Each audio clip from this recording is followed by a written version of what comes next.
Now I'm sure we could take this pile down to about half and get it in just a few bags, or at least one main carry bag, your main bug out bag, because this is too much stuff here. So I'm gonna go over the essentials right now.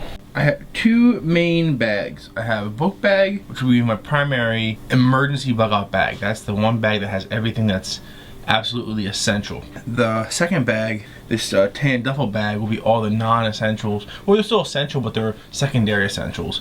And that's if you are able to carry more than one thing, or if someone else to help you.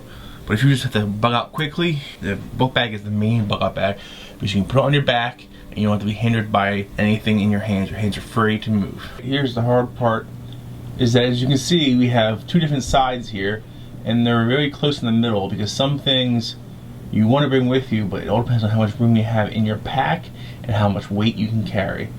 So we're going to go over the details next of what is important and what you can sub out for them.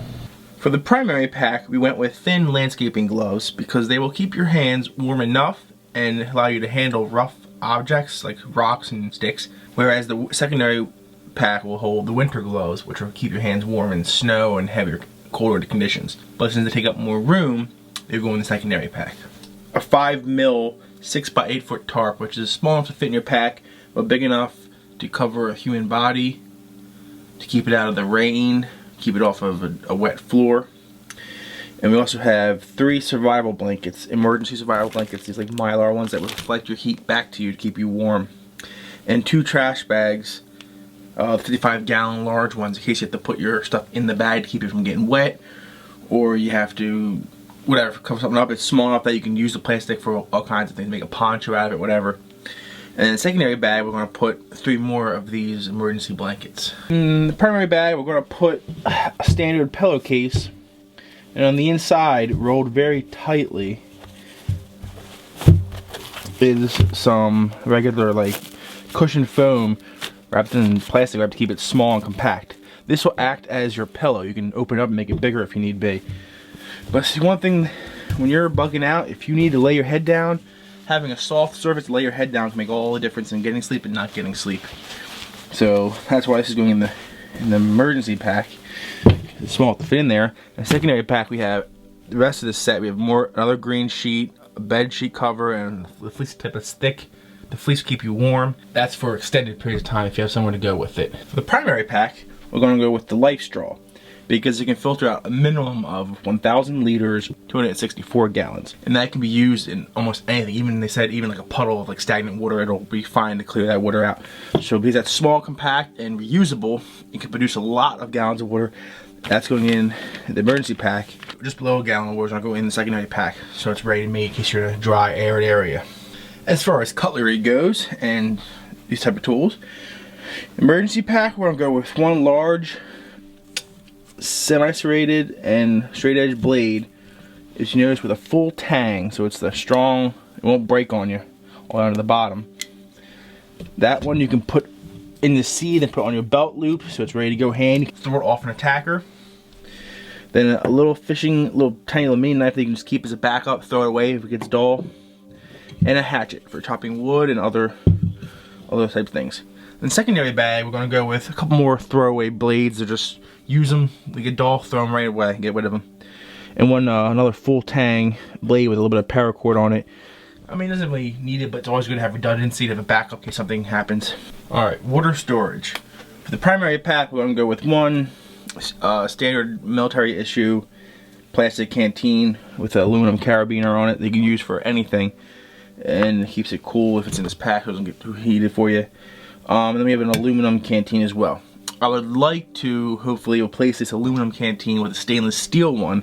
That way you can set it in the fire and let it boil water to get hot. This you could with this because the water will keep it from melting, but aluminum does break down after a while in heat. It can actually melt in heat. I've melted aluminum in other videos. Although the water would help stop that, it just, I don't know if it gives off chemicals. I don't trust that. So that might just be just for water transportation. And I have another smaller one to put in the secondary bag. The good thing about these with carabiners is you can clip it onto your book bag, so it doesn't take up any room, or where your bag is, doesn't take up any room in your pack.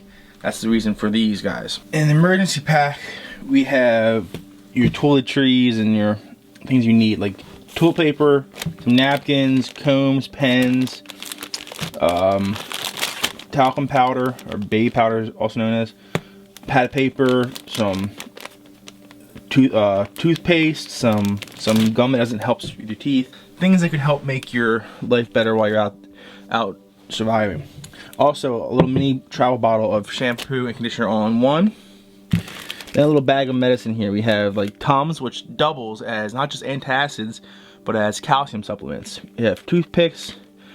We have Blistex to heal cracked lips, and we have chapstick that can also be used, since it is petroleum, to start fires. Band-aids, earplugs in case you can't sleep with so much noise going on, Advil, and then some allergy medicine. So this is all going to go in the same bag and compress the air out of it. That's good to go. The secondary bag won't have the body wash, which I mean, it only does one thing. This, you could use this to wash your body if need be. You get a full-size a mini bathroom towel and a washcloth, so you have more room for it. For the primary pack, we're going to keep a tactical flashlight and 4 batteries. There's 1 in the light and 3 more right here, double bagged, keep all moisture out. These flashlights are nice because they're aluminum construction, they're lightweight, very tough, durable, very, very bright, and they can do a bunch of different things like drop them no problem. They have strobing, all kinds of crazy stuff. Good to have one of them, long lasting. The 4 batteries will give it several hours of use. The secondary one we have just a standard regular LED flashlight that uses like C batteries. Now that's secondary because I mean, once it dies, you throw it out so you can get more batteries. You can always bring more, but they add a lot of weight. With these guys, it's a lot more bright, but it's good to have one of each just in case, but keep in mind you can't carry too much weight with you. It slows you down. For the primary pack, I'm going to put 160-pound working force, 50-foot long paracord.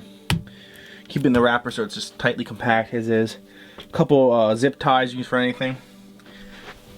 Some heavy gauge stainless steel wire you need to bind things together. And then this right here, my little invention here is you got a roll of Gorilla duct tape, electrical tape, and then clear tape, and then I use these zip ties to put them on backwards so they easily come off and you tighten them on. Now if you look, you can just tuck all this together and it takes up minimal space in your bag. For the secondary bag, you would want to include some climbing rope or like some heavy duty rope they use to like climb trees. That would be good to put in your secondary bag. Here we have our fire starting / fire keeping kit. A magnesium rod or flint stick, we're going to call it. Yeah, like that. So you start fire with that. We have a lighter. We have matches. They're double bagged, keep moisture out. And once they get wet, these will be useless. This can get wet and dry and work fine, but this get wet, useless. You want to double bag it, keep all moisture out. Also have some latex gloves for any kind of thing you don't want to touch or surgeries or anything. Some raw razor blades, rubber bands. A good multi-tool is always important. A Leatherman one. Some other brands that are pretty good, like Winchester and whatnot. Gator, but Leatherman are usually one of the top ones to have. It's good to have a multi-tool with you. And here's 20 tea candles, tightly wrapped with cellophane or plastic wrap, because it keeps it good to go. They can help you start fires, keep fires going if it's wet. Secondary pack is a sterno. You can give you heat, it'll cook food, etc., and they last for a long time. I would like to put some of them in the backpack, but that depends on how much room we have. If not, secondary bag. Also, if you can fit more of them, the more the better. They're a great source of heat and way to warm up your food. In your primary pack, it's good to have at least 1 fork and 1 spoon to eat with, because that makes life a lot better.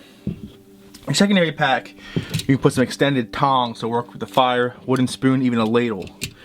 Also, you need something to cook in and to boil water. Now this all aluminum frying pan we're going to put in the pack because it's a little bigger. But it's good to have a stainless steel and metal handle little deep pot you can boil water and cook food in if needed. If this is a glass lid, which is a little heavier than I want, you better to use an aluminum lid or stainless steel lid. Well, this is what I have, but things that make noise want to be quiet as possible. So in order to cut down the noise, you can pad things up like this using a piece of felt and a piece of packaging foam. In the emergency primary pack, we want to go with 1 winter hat to keep your head warm if you're not wearing one already.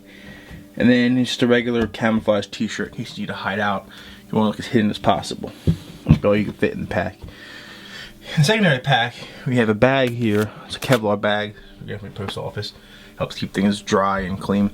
We have rolled tightly black t-shirt, white t-shirt, tan shorts, a couple pair of socks and underwear. We have a pair of heavy-duty black jeans and a thermal long sleeve shirt.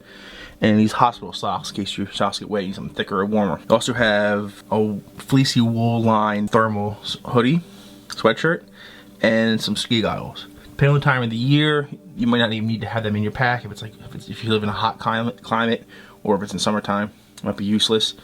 But it's good to have if you're going to be trudging through heavy snow or high winds. So that's not necessary, but it's just nice to have as an option to put in your pack.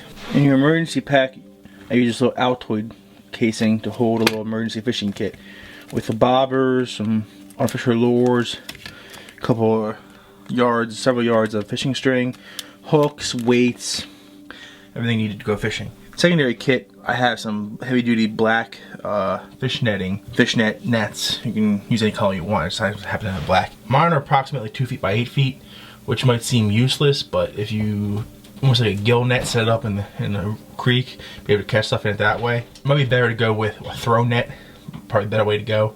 This is just what I have. As far as food goes and nourishments, I separate it like this.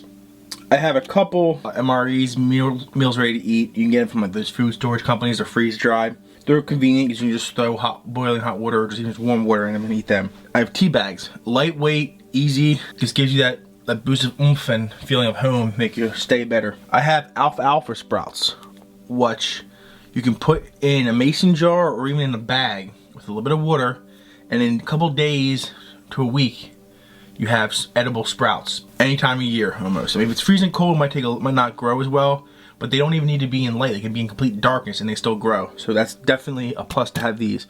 Whereas on this side, I have like tomato seeds, salad, lettuce seeds, and radishes, etc. These will take weeks to months to grow. That's for extended periods. Some of these energy packs are like, it's like I don't think it's sugar, but it's like it might have some sugar, but it's an energy mix. You put them in some water and it gives you energy and vitamins, etc. Small, easy to carry, lightweight. Here I have energy shots. Same thing, but it's a lot heavier and bulkier. Then I have some of these mushroom soup packets. You literally just add, you can even add cold water or you can add hot water, it's up to you. And it mixes into soup. Same thing as these things, but this is just soup. On this side, I have another MRE, and then I have the shakes, which also uses cold water. But since it's a bulkier, bigger, heavier thing, it goes in the extended pack. I have one thing of black beans, which would be, I guess, for immediate use. This one does not have a can opener, so this will be a bad idea. Same thing, black beans, but with pop top. That way you don't have to have a can opener out in the wild with a dull your knife trying to get open and risk cutting yourself. So that's a very important thing to have in mind. So I also have a jar of natural peanut butter, which lasts for years. It's always good to have that burst of energy. On this side, I have some salt, sugar in the roll, black pepper, half parsley and basil, half onion and onion powder and garlic powder. That's good to season your meat or whatever you happen to catch, but it's heavy to carry alone. Also, the salt will help you to pack meat that you do catch. You want to salt it, make it last longer. If you're not gonna make beef jerky out of it. I also have some Chipotle Tabasco, which helps add a little bit of kick to food that tastes bland. Once again, not needed at all. It's just nice to have some of these little things to make your stay better, make your time while you're trying to survive better. This is a sleep spray renewal. Helps you to, it's melatonin. I think it also what else does it have? It has all the basics that you want to have to help you fall asleep, like has L-theanine, melatonin, lemon balm, chamomile, valerian root, all the things that help you fall asleep. It's good to have that. And in this jar here, this mason jar, we have daily vitamins for morning and night. These will help you get your vitamins that you will not be getting while you're eating off the land. And this mason jar doubles as a jar to grow your alfalfa in. This one I'm gonna put in the middle because depending on how much room I have, I might put it with the emergency pack. That is very important to have. So what it comes down to now is how much room you have in your pack. What you want to do is pack things inside of other things in order to maximize the space that you have. It's best not to waste anything. So by doing this, you save space and you don't waste anything at all. All right, I'm doing my pack. I also have this here, which came with a different book bag. It's a cover that you put over your book bag to keep the rain off of it in case it is raining. It'll fit through the book bag while you can still wear the book bag. So unlike the trash bag, which is for when it's sitting somewhere else, this just allows you to wear the book bag and travel with it. And it keeps the rain or snow off of you. That's important to have that. Then I have this little bag of, I guess you can call them liquids. A little thing of alcohol here, a little thing of whiskey, just in case you need to take off pain, you got heart, you need some kind of painkiller. Raw apple cider vinegar, good to have some of that, and it's good to have some rubbing alcohol. Clean out wounds in order to start fires. One of the other main important things is a pocket Bible. If you don't have your faith, you have nothing. And then some cash. A couple $100 in big and small bills just in case you need to buy something and money is still of value at the time. If not, there's always gold or silver, but that is heavy and you don't get robbed for that either. Now, as you can see, both packs, both the primary pack and the secondary pack, are full.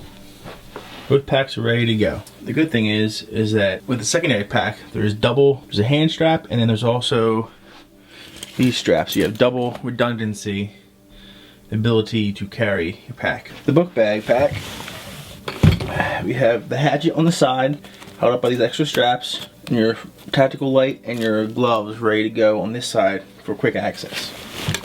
On the second side, we have your knife, which you can put on your belt hoop or leave on your backpack if you have to run somewhere, and your water source is ready to go. Everything is packed, snug, and tight. It would be better to have a tactical book bag, but for this camping book bag, it'll work just fine. And this is how you prepare your book bags.